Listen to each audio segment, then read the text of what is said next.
right? They don't remember the words. They don't remember the texts. They don't remember that stuff, but they'll remember the feeling. They'll remember, oh, you know, that guy was such a sweet guy. He showed up here and he gave me that gift card. What a genuine human being. I really like that guy. Maybe I'm gonna try and do some more work for him. Oh my goodness, and you just called and offered me free marketing? And where did you come from? Right? Now you've built within that human being loyalty. Yeah. And that loyalty is priceless, right? It's priceless. All right, welcome back, guys. We're doing another episode here in our Masterclass series on the YouTube channel, all about how to dominate the agent model with wholesale real estate. This has been so fun, Jamil. You're the best, and hope you guys are enjoying this series. We've got a topic today that is really important that we're excited to talk about, and this is a topic that Jamil is very passionate about too, and it's how to create an army of agents that can go out into the marketplace for you and source and find deals and bring those to you. And this is perhaps, Jamil, tell me if you agree, this is probably the number one distinguishing factor between the agent model and any and all other marketing channels. Absolutely. Is you are creating a referral business if you do this right. Mm-hmm. Now, a lot of us don't do this right. A lot of wholesalers don't do this right. They approach the business like, okay, I'm gonna find a distressed property, I'm gonna work with the agent, hopefully buy it, and then that's the end of it. And that's not at all the vision. In fact, if you have that vision, then you're completely missing the boat, because if we do this right, it's more about the relationship than the deal, and then that's gonna blossom into something really amazing, where you and I now have agents that bring us deals years and years from the initial contact of that relationship. So I love it so much because it's like planting a seed. And the beautiful thing about it is that if you water that and nurture it and give it all the things that it needs in the relationship in the beginning of it, if you do it correctly, that plant will flower and continue to feed you over and over and over and over and over. the gift that keeps giving. It keeps on giving. And it not only does it work with real estate agents, it also works with other wholesalers as well. And so this concept of relationship-based business, it's how to create sustainability and consistency well beyond maybe your capacity, right? So the reality is when you're going direct to seller, very, very rarely does a seller ever have more than one property to sell you. And especially the ones and the types of properties that we go after, they're typically distressed situations or distressed properties. These guys don't have 10 homes. Right? They got one property. Maybe it got gifted to them, or they inherited it, or times got hard and they stopped taking care of it. Whatever the reason is that a homeowner typically will only be able to sell you one deal.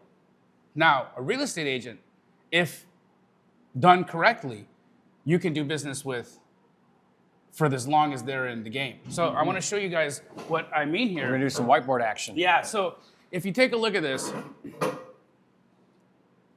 if you're dealing with a good real estate agent, now we all know, you've heard Brent talk about it, Jerry, myself, and Pace.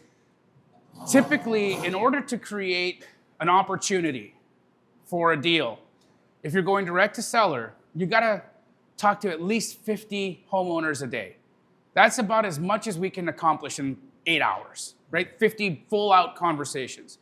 So real estate agents learn that as well. So when they're prospecting for listings, a good agent will talk to 50 homeowners, either that through phone calls, through expired listings, whatever their main method of lead gen is, right?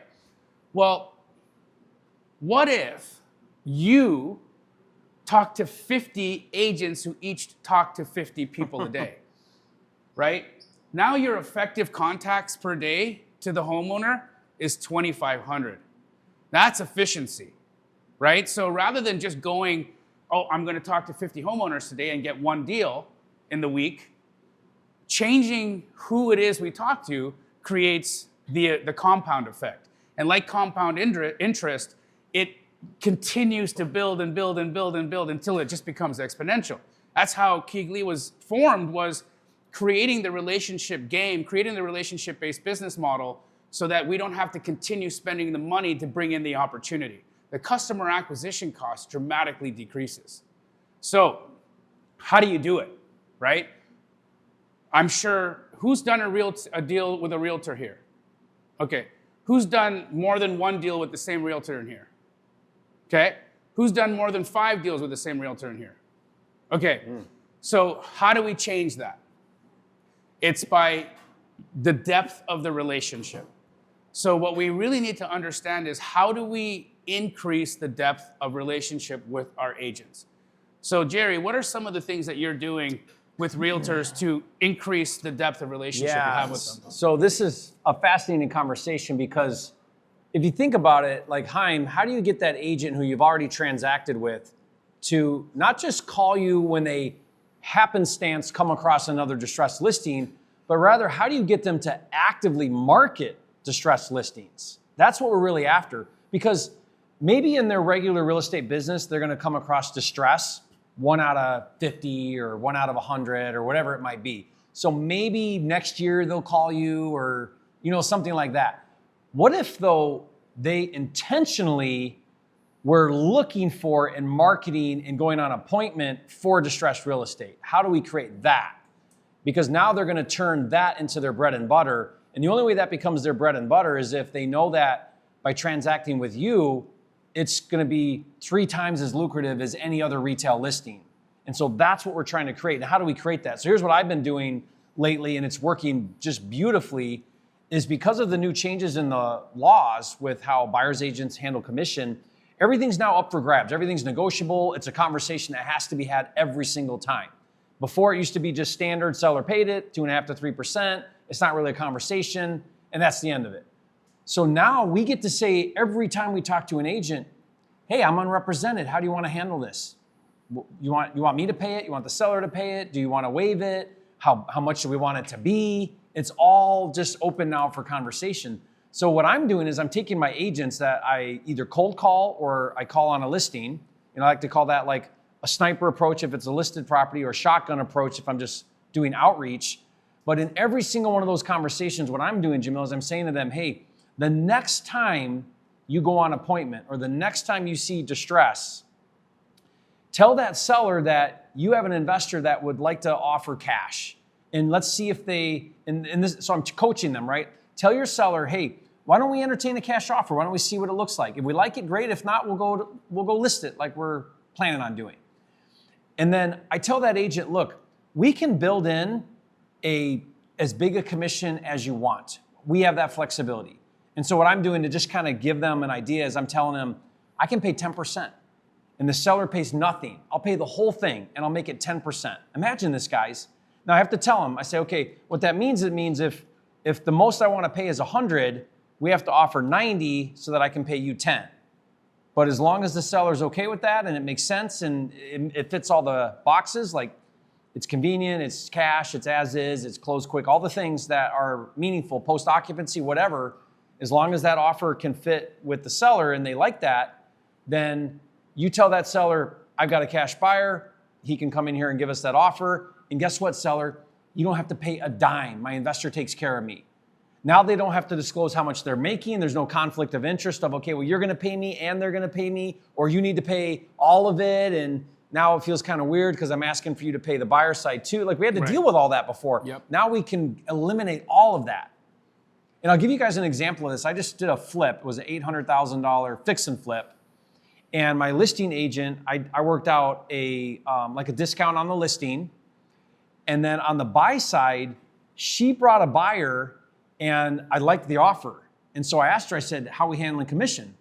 And she goes to me, don't worry about it. I'm like, what do you mean don't worry about it? She's like, don't worry about it. The buyer's not asking you to pay it. The buyer's going to take care of my commission. And in my mind, I'm like, well, how much is it? Whoa, how much you getting? And so I kind of fished a little bit and she's like, don't worry about it. I don't even know. I mean, I found out eventually. What was it? It was discounted. It was Okay. 2.5. Okay. Yeah, okay. it was 2.5. Oh, I thought it was gonna be like 5% or No, something. no. I'd be like, But yeah, she's great. But the point is like, I'm the seller and I don't have to pay it and I don't have to get weird about it. Yeah. And the agent doesn't have to be like, oh, I'm asking you to do both sides and I don't know, their conflict of interest. It was no conflict of interest at all. It was not even, and I'm like, okay, well, I'm not paying it, so I really don't care. It could have been 10% or it could have been anything. And I'm like, well, I like the number that the offer. So you have to help these agents learn how to navigate in the new world of buyer's agency. You do. And also, it's really important how we communicate that, because incentives are important, but they can be taken the wrong way if delivered the wrong way, right? True. So I've heard where somebody is trying to incentivize a real estate agent and it come off like a bribe. Yeah. And that's not how it's done. And that's not, shouldn't be the energy in which it's happening either. Because what you're actually trying to say is, hey, look, I'm going to pay you. What I need you to do and understand is that when you're offering this to a seller, it's a gift, because you're saying to that seller, you don't even have to pay me. My buyer pays me, and I'm happy with the commission I get from my buyer. And so that representation is to only me. So one of the things that real estate agents have been up against over the last, say, 9 years have been the iBuyer. OfferPad, Open Door. Who's heard of those companies before? All right. Yeah. Now, what do those companies do? Those companies do what we do. They buy at discounts, right? That's what OfferPad and Open Door are for. They're the, hey, we're going to give you the no hassle cash offer. Now, one of the problems that's presented real estate agents is competitiveness, right? A homeowner who wants a convenient solution is probably going to call OfferPad or Open Door instead of going and listing with an agent, and that caused them to lose some listings. So part of what I present to an agent is how to level themselves up into the world of the iBuyer by bankrolling their cash offer. So now what I get to do on every single listing appointment that they go on is I get to give them my cash number. And that agent now makes it a part of their listing presentation. And so one of the ways that you can have agents market for you is by presenting it in that fashion. Look, you know, I know that there's going to be situations where homeowners are going to go and want to seek out a convenient solution. And you haven't, unfortunately, been able to compete against that until today. Because I'm telling you, I can bankroll your cash offer situation. So when you're going into a listing presentation, now you present, well, before I even came here, I brought a cash offer from an investor. That's just on the table right now. Then I'm going to give you other solutions, and you can decide which way you want to go. So it really does level them up into that situation where they now can be the whole package for that potential seller. So you want to make sure. It's so true. And guys, again, you have to teach the agent to become this finder for you. I remember talking to an agent recently, and I asked her, I said, how many distressed listings like this do you come across, like usually in a year? And she goes, hardly ever. Like, I hardly ever get these. And then I went through the whole pitch, and she's thinking about it, and I could tell it's like clicking. And she says to me, and this was one that we did, I don't know if you remember. Yeah, I remember that call. And she's like, well, I live in East Point. And if you guys know Detroit, that's just a neighborhood of Detroit. She's like, I live in East Point. There's a lot of distressed, low-income housing all around me.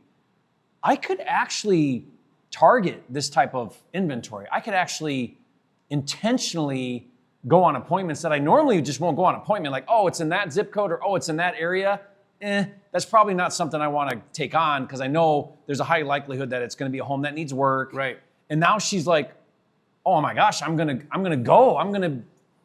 become this. Yeah. And what could Jerry do to help that process along? So one of the things that I'm doing with Monique is I'm paying for her marketing. Now, one of the things that I didn't know if you guys knew this, but PropWire, you guys do skip tracing within PropWire. Yeah. Now, how amazing would it be if you were to develop a relationship with an agent and say to them, you know what, every week, I'm going to give you a list, a fully skip traced list of these specific types of leads, and you hand it to them. And now they just get to do the thing and make the call. So every month, I pay for Monique's list for probates. And every one of those opportunities, I get to take a shot at. Now, she's not obligated to sell them all to me. I don't do that. I say, Monique, I trust you. I love you. I want you to do what's best for the seller. If I'm what's best for this seller, bring me in. If I'm not, do your job.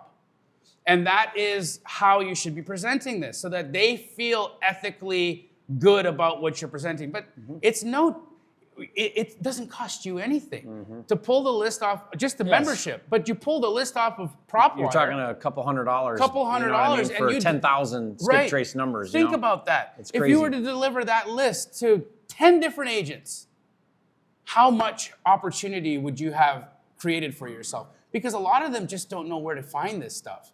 You know, real estate agents don't even know about skip tracing. They don't know about these types of lists. And so by becoming that conduit, to bridge the gap into the world of investor, which they don't necessarily do well, by giving them the lead, by giving them the phone numbers, by giving them, hey, this is gonna be a high equity list, or hey, this one's gonna be a notice of default, or hey, this is gonna be a code violation list. They now have the tools and they have the means, and all it then takes is for them to actually pick up the phone and make the calls, and you've created for yourself a free free marketing channel. Pretty great, right? And you could do that with multiple marketing. Like we did it one time with a direct mail campaign. And I basically called the agent. I actually reversed it. So I called an agent and I said, hey, we're about to do a blast. And I forget how many it was. It was like 5,000 direct mail pieces. And I said, and we're gonna be going out to this area that you farm. And I'm looking for an agent that we can send the retail leads to. Because we're gonna be going for the distress, but we're gonna inevitably run across people that say, yes, I wanna sell, but I don't wanna sell at a discount. And I need an agent relationship that we can give all the retail stuff to. And she goes, are you kidding? What do I gotta do to be that person? I'm like, I don't know, we're talking to agents and we're just looking for a good relationship this way. And she said to me, well, what if I paid for your campaign? And I was like, okay. I wasn't expecting that. I was just trying to create a referral. I just wanted a referral fee. Right. And she's like, I'll pay for your campaign. You give me all the retail stuff out of that and I'll pay for the campaign. And so she paid for my direct mail campaign. And we ended up sending her like a whole bunch of leads and it was great. It was great, yeah. So like these are connections, right? Total. And what would be a way to find an agent who would be receptive to that? Who gets mail here? How many of you guys get mail from real estate agents here? How many of you guys call that?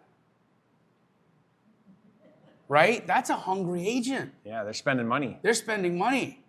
Now imagine if you were to call that agent who is actively marketing themselves. You see they're doing the job, they're trying, right? And if you were to say, hey, I see you're really trying to do it here, how would a list of properties to be able to, talk to homeowners, would you be interested if I could give you that? And maybe we work something out where you just bring me all the crap and you get to keep all the cream?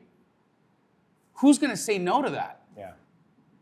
Right? So what does that also do with the relationship?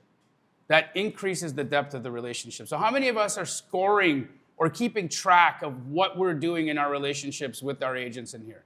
Okay, that has to change. Who's doing follow-up? Like you're doing regular follow-up. Okay. What's that look like for you, Haim? Like how often are you following up? Every 3 to 4 weeks. And what do you ask? Okay. What do you say? So I do an initial tax hold. First of all, I check if it's sold or it's still active. And then I'll always call up and text, hi, hello, I'm back here. I would like to resubmit. Anything changed? And if anything changed in the future, let me know. And the most important, do you have anything else? Coming up, yeah. Yeah. But are you following up on the non-listed stuff, just the relationships you make? So let's say it sells and now it's no longer, No, I don't. okay, so there's a big opportunity there. And also, imagine this, right? What if you had a relationship with somebody and all they ever did was ask you for money or for business? No highs, no how's your day, no just having a normal conversation. Yeah, after about 2 or 3 of those, you'd be like, this person doesn't care about me. They're so transactional, right? And so we sometimes mistake our follow-up for actually touching base. When if we really want to create a relationship with this person, saying hello and asking how things are going is actually a normal human thing to do, right? So we don't want to treat real estate agents like our pets, right? We actually treat our pets better than we treat some of the people that we work with. Think about it this way, Haim. You keep a pretty good database of all the agents that you, so he has a VA and he tracks it all and he's got a really great system how he's just staying on top of it all. Yep. Every time a new listing comes out, go back and check your database and see if you've already made contact with that agent. And if you have, meaning at some other point in time, you called or you made an offer or whatever, and now a new listing comes out, you blew that opportunity. Because what we want to have happen is what? They call you before they list it. So every time, so this is what we do. We check every single time. And this gauges how well we're communicating with our agents. We had recently where this agent listed this property and it was like hot. And of course we missed it because now everybody sees it and someone overpays, right? And I was so upset because I went back in the database and we had multiple conversations in the past. Now time had gone by, but we had multiple conversations. We had made multiple offers on previous listings with this agent. And here this hot deal comes out where if only we would have spoken before they listed it, we could have had an amazing deal, but we didn't. And it went to market, and now we're competing with everybody else. You failed on that. Yeah. I look at that as a failed relationship because had I done a good enough job communicating through time on my follow-up, I mean, maybe not, but the goal would be the next time these agents sit down on a listing appointment, they're like, I got to call Haim. This is right up his alley before I list this. Because I know two things are going to happen. If Haim buys this thing, then I save a lot of brain damage because I don't got to go through showings, appraisals, inspections, offers, all that. All that goes away. Financing, all that goes away. And two, I know he's going to compensate me really well for bringing this to him. So I'm highly motivated now to call Haim before we go list this property. Now, if the seller says, I don't want a cash offer, I want to list, then fine. You know, there's nothing you can do about that. But if you're not even getting the phone call and the opportunity, and you've been connecting with that agent through time, then you have to tell yourself, okay, we got to do some massive reconnaissance on how we're communicating here. Because it's like you said, when you talk about like your customer acquisition, do you guys know like on a PPC lead, what Brent was telling me they pay $10,000 per contract. Is it 10 or more? 10 grand. $10,000 is what Brent Daniels is paying in Arizona per contract in his marketing for PPC. Okay, and Haim, you did that $65,000 deal with zero marketing cost. Follow-up. Can we afford to do follow-up? Now. Oh my gosh, can we afford to do follow-up? Like, why aren't we spending money doing follow-up? Why don't we have somebody dedicated to follow-up on our team? All they do is follow up with agents we've already talked to. And what about after the deal, right? So the deal is done. The deed has been done, right? Okay, so you made money. They got paid. Everybody's happy. Everybody's happy. Who follows up with some form of a gift? Gift, no, I always send a message. You send a message, you say thank you. But wouldn't it be much nicer to have sent a Starbucks gift card? The $5 or $10 effort. Sometimes it's the smallest things that make the biggest difference, right? So by following that up with, hey, I just wanted to really say to you, you did a great job. What's your favorite wine? Send it. Better yet, show up with the bottle. Imagine budgeting $500. Yeah. $1,000 towards doing and that. something super cool. Yep. A fancy, and don't make it cash because people just pay their bills with it, right? Yeah. Make it something super fun, like a really expensive restaurant or something that when they're there, they're having all this goodwill. Yeah. Like, oh my gosh, honey, we're at this fancy restaurant. We would never eat here. Right. But Jamil sent us a $300 gift card to eat here. Every Christmas, Monique gets a $500 meal from me. So I find the best place that I ate that year, and I treat her to that restaurant, right, as a thank you. And she is always so excited for Christmas time to come because she knows, oh, where is he going to send me this year? You can buy those cruises that are like cruise for two people for 3 days, 4 nights or whatever, and they're like cheap. Nothing. Yeah, like $1,000. So think about that. Start to really budget for that kind of thing because, again, the thing that people remember more than anything else is how you make them feel, right? They don't remember the words. They don't remember the texts. They don't remember that stuff, but they'll remember the feeling. They'll remember, oh, you know, that guy was such a sweet guy. He showed up here and he gave me that gift card. What a genuine human being. I really like that guy. Maybe I'm going to try and do some more work for him. Oh my goodness, and you just called and offered me free marketing? And where did you come from? Right? Now you've built within that human being loyalty. Yeah. And that loyalty is priceless, right? It's priceless.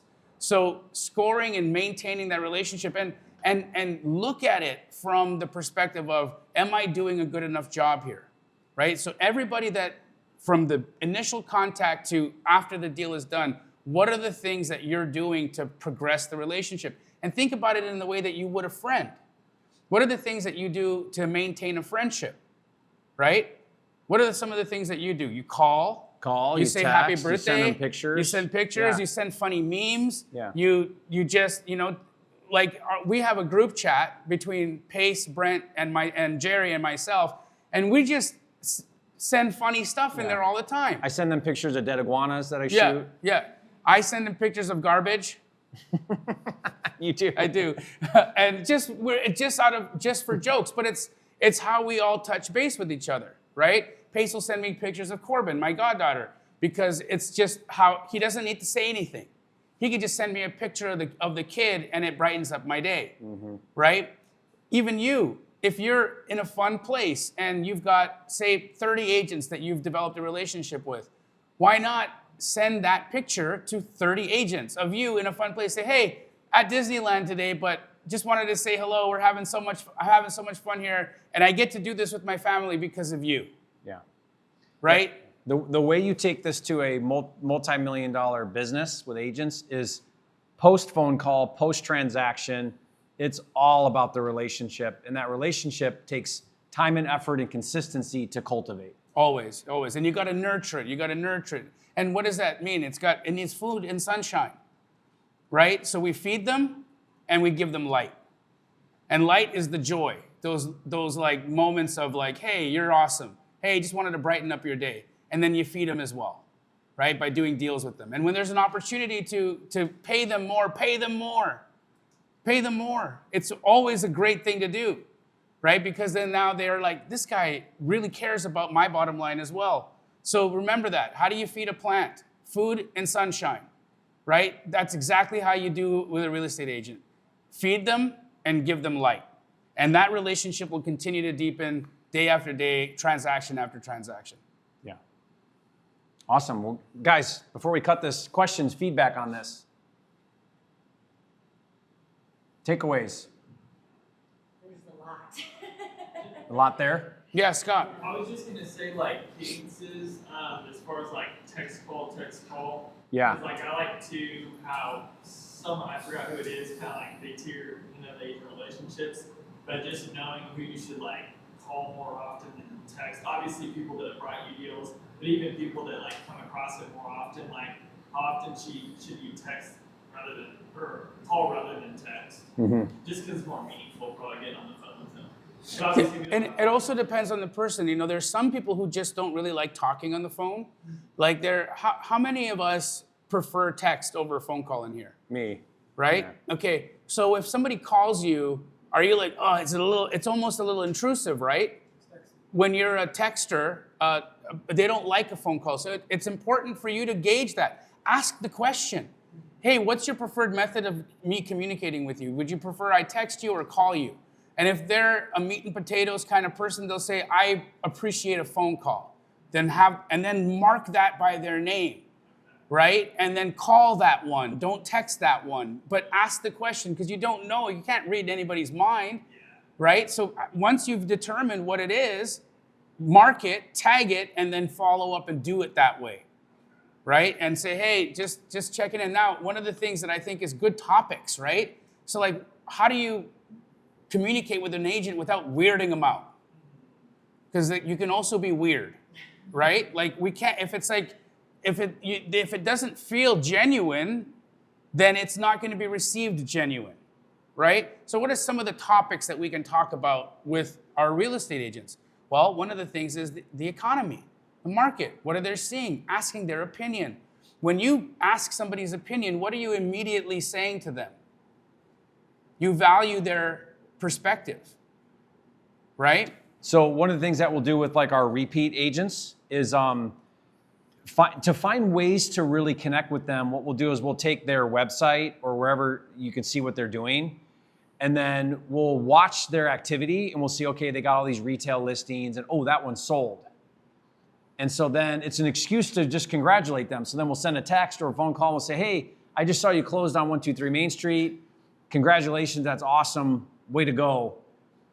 Oh, hey, I'm just checking in too, by the way. Hey, is there anything I can do for you? You got any properties I can make an offer on? Here I am. So it's just finding reasons. It's weird to be like, oh my gosh, here's this guy sending me this blanket text that he sent last week that's asking me if I got any deals. Right. Like that gets sort of cringy after a little bit. Yeah, it's like, man, so, I hate using the example, but I used to date a girl, right? That she would only reach out to me when she wanted to go to a nice dinner. Terrible, right? But like, it's like my adult kids, they come around like right at dinner time. Yeah. Weird. Right? They're like, hey, what are you guys doing here? Come on in, it's dinner time. Come on in, guys. Yeah, I get it. Yeah. Hey, we were just walking by at 7 o'clock on the dot. Yeah, because What do you guys do? Oh, you guys are eating dinner? Oh my Weird. God, who would have thought? But and so like I'd stopped responding to this, and I stopped like wanting to take her call because that's what I knew that's what she was on. Yeah. Right. She was always trying. So it's like A taker. Yeah, a taker. Right. So you actually communicate who you are based off of what you repeatedly do. Right. And so if your nature is like, oh, you go back and look and say, oh, it looks like all I've been doing is taking here. Switch it. Give. You know what? Sometimes real estate agents, they need other referrals as well, right? Mm-hmm. So what could we do as investors? Who do we have access to that we might be able to connect the dots on for our agents and make introductions? For instance, hey, you ever get a seller who is actually pretty retail, but they just need a couple of things fixed and it's not going to work for me as a project, and you know that, but they need like maybe a roof, or maybe they need some plumbing work. Hey, I wanted to introduce you to this handyman that did a good job for me, that's an honest person. And so that you've now made an introduction for them that makes their business better, right? So think about and ask them, hey, what are some of the key relationships that you might need right now in your world that I might be able to help you? Because we're both in the same game. I have access to a lot of people. I've met a lot of people in my time. Is there a hole in your business, or is there a person in your business that you're missing right now that I can bring to the table? It's a huge win. And they'll be like, what a considerate human being this guy is. He's just offering me to connect. Yeah. There's an agent here that I've been trying really hard to cultivate a relationship with. And we hired a photographer to do pictures on one of these properties, and they did such a phenomenal job.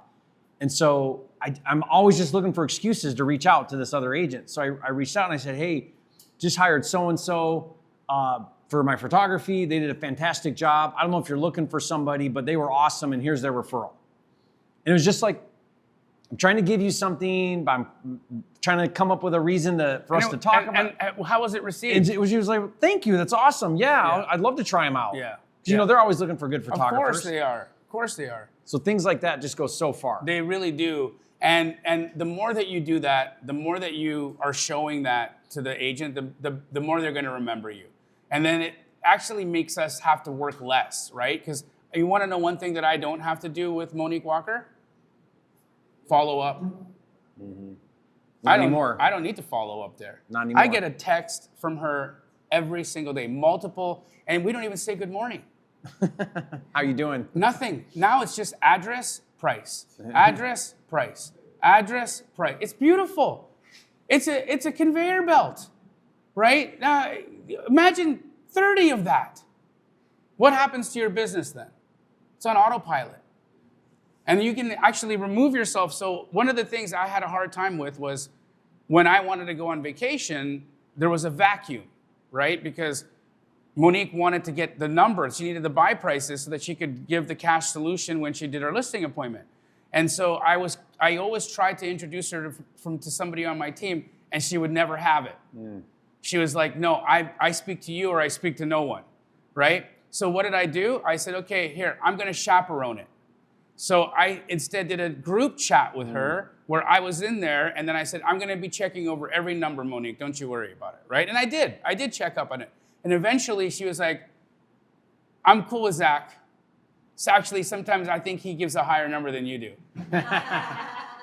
And so it's great, right? Like or that, he responds faster. Yeah, or he's a little bit quicker than you, right? And so it's part of how you do that and how you bring in team members, and then how you can actually remove yourself so that you can do other things. Yeah. But it's a part of the game. Other questions, guys, before we wrap up this topic? I see the wheel spin in Heim's mind. Who feels like they've been doing a bad job at that? Yeah. Awesome. Great. Heim or Hugh raised his hand. He's doing $1 million a year, and Hugh raised his hand. Yeah. I actually take some notes because this is amazing. So I want to change my follow-up sequence to ask more questions that it doesn't feel like, hey, give me something every time. So that's really good. So I do plan to ask them about their opinion on the market.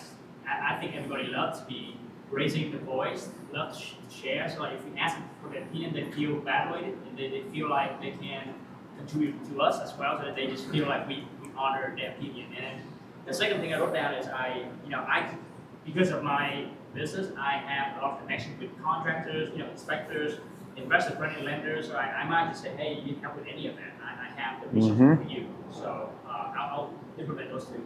Yeah, think about when you call on one and you're clearly not going to get the deal, but it needs work, and now offer those ideas. Say, hey, I don't know if this would be helpful to you, but I've got an awesome inspector that works really good with investors. Is that something you'd be interested in? Even though you're not getting the deal, you're just finding ways to bring value all the time. You know what? There's a story that Pace tells about. Pace really wanted to become Jerry's friend, right? Do you guys know about this? How he did it? No? Okay. So he really wanted to be Jerry's friend, and Jerry's a busy guy, his family, all the things, and so I don't know if Jerry even realized what Pace was trying to do. But Jerry had a problem. He needed to have a block wall fixed. And so he reaches out to Pace and he said, hey, do you have anybody that can help me out with this block wall? It wasn't even Pace. It was just that little mastermind group. Yeah, the Go-Giver. little free group, we were part of. So, and I'm new to town, so I didn't really have contacts yet. Yeah. So Pace raises his hand and he actually goes and he has his guy just take care of it for Jerry. Just handled it for him, right? I think that cost him a few $1,000s. So he did charge me, it was like $1,400. Okay. But it was like $14,000 or some, I don't remember the real number. Because it was I built this retaining wall on this house I built and the wall was failing. Oh, wow. And so Pace is like, Pace actually met me there at the property. He's like, hey, I'm in the area. He wasn't in the area. No. He meets me there and he's like, you know what? I got the best block guy. He can fix this. I'll have him come over here and give you the number. So I'm like, okay, sweet, thank you. The guy gives me a quote for like $1,400 and I'm just like, I thought I was gonna be spending thousands. I thought I was gonna have to redo the whole wall. And he ended up doing this massive thing. And the Pace got the contractor to bill him and only bill me like a tiny little bit. And I didn't know this story that he did all that for years. Like I just found that out at Summit. Yeah. That was the first time I heard that he did all that. Crazy, right? But when Pace did that, it was like, I'm never gonna forget this guy. Of course. And look at the friendship that ensued after that, right? And so these relationships, if you treat them right, and in all regards, it could be super valuable for you guys. Like from the title people. I mean, one of my favorite relationships is my relationship with Dina Jones, right? She's my title rep at Fidelity Title. And for the last 2 years, I've been getting marketing money from Fidelity just because we do business together. So they pay me $5,000 a month. Because you refer people? Because I refer our files and I refer other people there. Yeah. And that helps me a ton, right? It can take care of an employee. What could $5,000 in marketing do for you? You could use that to send out gifts to other agents. There's so many things. So it's not just the realtors that we need to treat that way. It's our title people. It's the hard money lenders.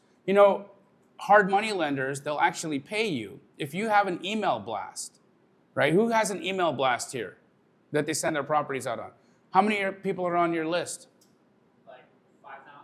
5,000.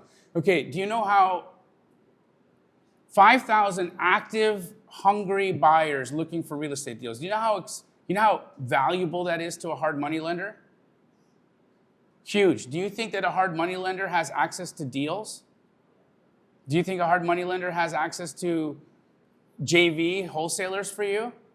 Would it be a cool thing for you to go develop a relationship with a hard money lender and just put their banner on the bottom of your email? And what do you think that could create for you in reciprocity? Look at all the things you do and figure out how could this be helpful to somebody. And how can I use that to leverage and deepen a relationship with them? All the things that you're doing. Yeah. Awesome. Other thoughts, questions? But I was gonna say too with like I'm just curious because I know Jamil, you split the sign-up fee in half once you've done a deal with the agent. Do they get commission from the seller, or is it just the half of the sign-up fee from the transaction? So in my aspect, because she's marketing it as, hey, you don't have to pay me a commission. My buyer pays my commission. So the offer we give you is net to you. That is such an attractive thing for an agent to say. Can you imagine how much more effective you would be as a listing agent if you called sellers and said, hey, let me sell your house and I won't take a commission? They almost are like, excuse me? Yeah. What? How is that? So who pays you? My buyer pays me. So I don't got to pay you a dime. You don't pay me a dime. It's huge. Come over.